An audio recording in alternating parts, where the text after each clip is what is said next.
Hello friends, ఇది టమాటాలతో చేసిన juice అండి. ఈ టమాటాలు అన్నీ ఒక 1 వీక్ అయిందండి.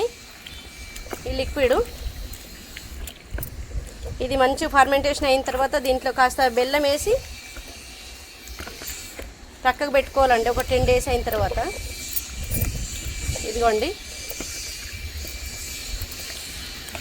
మంచి బ్యాక్టీరియా వస్తుందండి. దీని నుండి కూడా మన మొక్కలకు బలంగా పెరగడానికి కావాల్సిన బ్యాక్టీరియా రెడీ అవుతుందండి.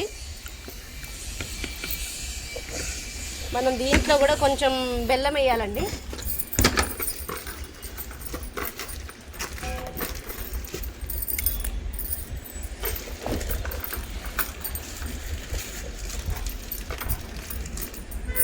ఇదిగోండి బెల్లం వేసాను. దీన్ని ఇలా కలియబెట్టుకోవాలండి. దీన్ని కూడా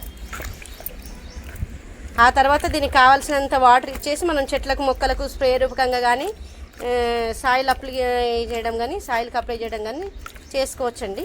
ఇదే కలిపేసి పెట్టుకోవాలండి. ఇలా ఇది టమాటాదండి.